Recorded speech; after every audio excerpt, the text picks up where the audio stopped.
I'm going to show you how to thread your tagging needles into your arrow gun in order for you to be able to put labels onto your clothing garments.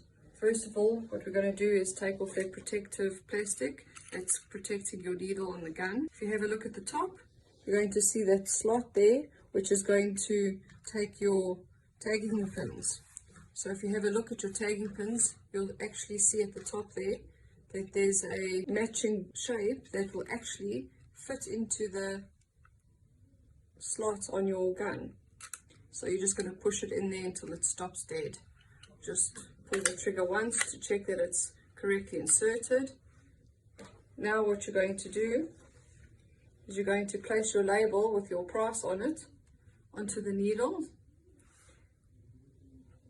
So now we're going to actually force that needle through your garment in order for you to place the tag onto the towel. Pull the trigger. There we go.